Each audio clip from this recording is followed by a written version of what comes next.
আসসালামু আলাইকুম ফ্রেন্ড, সবাই কেমন আছেন? আশা করি সবাই খুব ভালো আছেন। ওয়েলকাম টু মাই চ্যানেল রুমার রান্নাঘর। নতুন একটা রেসিপিতে সবাইকে স্বাগত জানাই। তো ফ্রেন্ডস, আমার আজকের রেসিপি নবরত্ন কোরমা। যে রেসিপিটা দেখতে খুবই সুন্দর, খেতেও খুবই টেস্টি আর বানানোও খুব সহজ। এই রেসিপিটা আপনারা পোলাও, ফ্রায়েড রাইস, লুচি, পরোটা, কুলচা সবের সাথেই সার্ভ করতে পারবেন। তো চলুন ভিডিওটা শুরু করা যাক। তো প্রথমেই একটা পাত্রে আমি পানি বসিয়ে দিয়েছি, কিছুটা পরিমাণ পানিটাকে ফুটিয়ে নিয়েছি।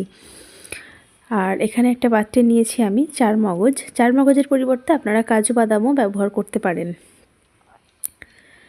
তো চার মগজটা আমার এখানে 100 গ্রাম আছে, ওর মধ্যে আমি গরম পানিটা দিয়ে নিলাম। আর এখানে কয়েকটা কাঠবাদাম বা আলমন্ড আমি দিয়ে নিচ্ছি। আর দিয়ে দেব 2 চামচ পরিমাণ পোস্ত। যদি পোস্ত না থেকে থাকে তাহলে আপনারা একটু বেশি করে কাজু বাদাম দিয়ে নেবেন। এবার এটাকে প্রায় আধ ঘন্টা মতো ভিজিয়ে রাখবো। দেখবেন এর মধ্যে চার মগজের মধ্যে অনেক সময় নোংরা থেকে থাকে, সেটা কিন্তু পরিষ্কার হয়ে যাবে। আর এখানে নিয়েছি আমি এই সবজিগুলো: গাজর, আলু, ক্যাপসিকাম, ফুলকপি, বিনস, মটরশুঁটি, আলু নিয়েছি। আর নিয়েছি এখানে কিশমিশ আর কাজু বাদাম। এখানে একটা পেস্ট বানিয়ে নিচ্ছি, যার মধ্যে দিয়ে দিয়েছি কয়েকটা কাঁচা লঙ্কা আর টমেটো দিয়ে দিয়েছি, কিছুটা পরিমাণ আদা, আর ভালো করে একটা মিহি পেস্ট বানিয়ে নিয়েছি। প্রায় আধ ঘন্টা পরে দেখুন চার মগজগুলো অনেকটাই পরিষ্কার হয়ে গেছে আর কতটা নোংরা বেরিয়েছে। তো এটাকে ভালো করে ধুয়ে নেব আর মিক্সি জারে দিয়ে দেব। অল্প একটু নুন দিয়ে আর কিছুটা দুধ দিয়ে এটা ভালোভাবে বেটে নেব, একদম মিহি পেস্ট বানিয়ে নেব। তো একটা পাত্রে আমি গরম পানি বসিয়ে দিয়েছিলাম, পানিটা ফুটতে শুরু করেছে। এখন আমি দিয়ে দিচ্ছি 2 চামচ পরিমাণ নুন। আর যে সবজিটা সবথেকে সেদ্ধ হতে একটু সময় লাগে সেই সবজিটা আগে দিচ্ছি। গাজরটা আমি আগে দিয়ে নিচ্ছি, এটা মিনিট 2 মতো ফুটিয়ে নেব। তারপরে বাকি যেসব সবজিগুলো আছে সেগুলো আমি দিয়ে নেব এক এক করে। তো এখন দিয়ে নিচ্ছি বিনসটা, এক এক করে সব সবজিগুলোই আমি এখানে দিয়ে নেব।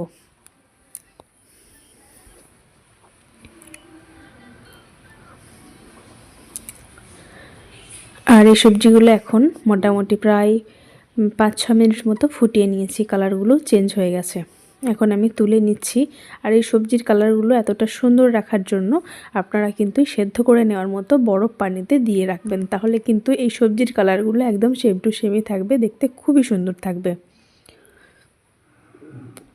তো বরফ পানির মধ্যে আমি দিয়ে নিয়েছি, দেখুন কালারটা কতটা সুন্দর লাগছে। এখন কড়াইশুঁটিগুলোও দিয়ে নিয়েছি, আর সেদ্ধ হয়ে যাওয়ার পরে কিন্তু ভেসে উঠেছে। এখন আমার কড়াইশুঁটিগুলোও সেদ্ধ হয়ে গেছে, তুলে নিচ্ছি আমি, ওই পানির মধ্যেই রেখে দেব।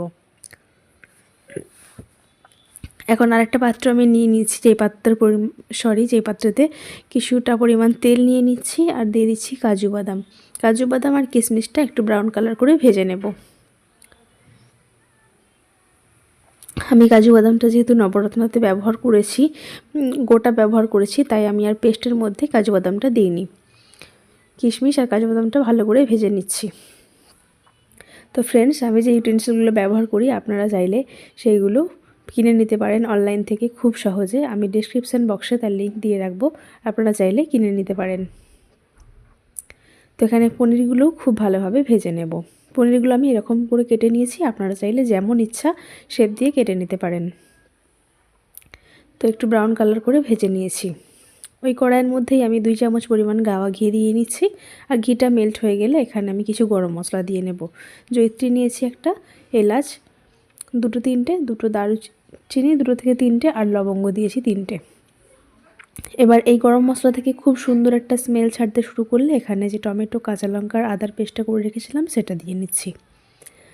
তো এটা যেহেতু অনেকটা থিক, তাই অল্প একটু পরিমাণে পানি দিয়ে নিয়েছি। আর এটাকে ঢাকা দিয়ে আমি খুব ভালোভাবে কষিয়ে নেব, তা না হলে কিন্তু গায়ে তেল ছিটকে পড়তে পারে। তো প্রায় মিনিট 3 মতো এটাকে কষিয়ে নিয়েছি। এখন তেলটা খুব ভালোভাবে ছেড়ে দিয়েছে। আর চার মগজের যে পেস্টটা করে রেখেছিলাম, কাঠবাদাম আর পোস্ত, সেটা এখানে দিয়ে নিচ্ছি। তো এখন এই উপকরণগুলো খুব ভালোভাবে কষিয়ে নেব তেলের মধ্যে।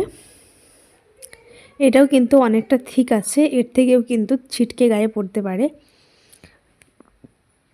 তো প্রায় মিনিট 3 মতো কষিয়ে নেওয়ার পরে এখানে দিয়ে দিচ্ছি 1/2 চামচ পরিমাণ জিরে গুঁড়ো, 1 চামচ পরিমাণ ধনে গুঁড়ো, অল্প একটু পানি দিয়ে এটাকেও কষিয়ে নেব। তো এখানে আমার হলুদ গুঁড়ো বা লঙ্কা গুঁড়ো কিছুই লাগবে না। ঝালের জন্য আমি এখানে কাঁচা লঙ্কা ব্যবহার করেছি।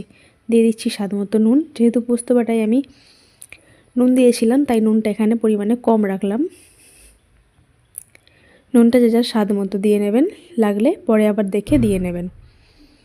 তো দেখুন ছিটকাতে শুরু করেছে, এই পর্যায়ে আমি ঢেকে দিচ্ছি। তো প্রায় মিনিট 3 পরে এরকম সুন্দরভাবে তেলটা ছেড়ে দিয়েছে মশলা থেকে। তখন আমি যে সবজিগুলো সেদ্ধ করে রেখেছিলাম সেইগুলো ছেঁকে দিয়ে দিলাম এর মধ্যে, এবং মশলার সাথে 1-2 বার ভালো করে নাড়িয়ে নেব। সুন্দরভাবে কষানো হয়ে গেছে। এখন আমার একটা উপকরণ বাকি আছে কাঁচা, সেটা হচ্ছে ক্যাপসিকাম। সেটাই পর্যায়ে আমি দিয়ে নিলাম। ভালোভাবে মিশিয়ে নেব। কষিয়ে নেওয়ার পরে এরকম যখন তেল ছাড়তে শুরু করবে, তখন এর মধ্যে আমি দিয়ে নেব দুধ। 1/2 লিটার পরিমাণ দুধ আমি এখানে দিয়ে নিয়েছি। আর এখন সব কিছুর সাথে ভালোভাবে মিশিয়ে নিয়ে ঢাকা দিয়ে দেব। প্রায় 5-6 মিনিট পর এরকম একটা পর্যায়ে এসেছে, তেলটা সুন্দরভাবে ভেসে উঠেছে। এখন এই পর্যায়ে আমি দিয়ে নেব পনিরগুলো। ভালোভাবে একবার নাড়িয়ে নিচ্ছি। এই পর্যায়ে আপনারা কিন্তু তরকারিতে নুনটা টেস্ট করে নিতে পারেন, কম হলে আপনারা দিয়ে নিতে পারেন। পনিরটা দিয়ে ভালোভাবে নাড়িয়ে চাড়িয়ে নিচ্ছি। তারপর এখানে ভেজে রাখা কাজু বাদাম আর কিশমিশটাও দিয়ে নেব। নবরত্ন কোরমা কিন্তু একদম শেষ পর্যায়ে। তো শেষ একটা উপকরণ আমি এখানে দিয়ে নিচ্ছি, সেটা হলো কসুরি মেথি। এটা দিলে কিন্তু নবরত্ন কোরমার একদম দারুণ একটা টেস্ট হয়। তো এই রেসিপি কিন্তু একদম রেডি হয়ে গেছে। 2 মিনিট মতো ঢেকে আমি একটু দমে রেখে দেব। তারপরে ফ্লেমটা আমি অফ করে দেব। তো একদম রেডি হয়ে গেছে। তো এই ছিল আমার আজকের রেসিপি। আপনাদের কাছে কেমন লাগলো? যদি ভালো লেগে থাকে অবশ্যই চ্যানেলটাকে সাবস্ক্রাইব করে নিয়ে পাশে থাকবেন। আপনাদের যদি ভালো লেগে থাকে অবশ্যই কমেন্টে জানাবেন আপনাদের কাছে কেমন লেগেছে। আর কোনো রেসিপি যদি আপনারা জানতে চান, যে কোনো রেসিপি, আপনারা কিন্তু কমেন্টে জানাতে পারেন। আমি চেষ্টা করব আমার সাধ্যমতো করে দেখানোর। তো ফ্রেন্ডস, আজকের মতো এই পর্যন্তই। দেখা হবে আপনাদের সাথে পরবর্তী নতুন একটা ভিডিও নিয়ে। আপনারা ভালো থাকবেন, সুস্থ থাকবেন, সাবধানে থাকবেন।